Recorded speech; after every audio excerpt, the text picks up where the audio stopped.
Today I want to talk about something that's pretty much in everybody's mind, rents. Rents are going to continue to climb. Why is that? Don't listen to me, listen to the data. Since 1988, rents have continued to climb. Here's the most scariest part about rents. California has rent control. Rent control works like this in California. Inflation plus 5%, max at 10%.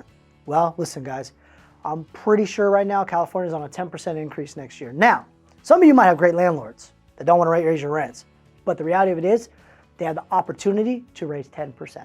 So now we have some good news. Not everything's bad news with rents. We do have more brand new inventory hitting the market being built. We have over 1 million new units coming. We're still 4 million short though, so we're not to where we need to go. We do have some room to get there, but the reality of it is we need more affordable housing to be built.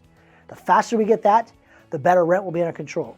So now, if you're thinking about buying even in the next 6 to 24 months and rents are continuing to climb and you're worried about down payment and closing costs or whatever it might be, I have great news for you. There's some amazing first-time buyer programs out there, even grant programs, tons of options for you where you don't need to bring the total down payment to the table. So before you worry about saving 20, 30, 40, 50 grand, talk to the professionals out there so we can kind of get you a plan in place so you know exactly what you need to do each step of the way.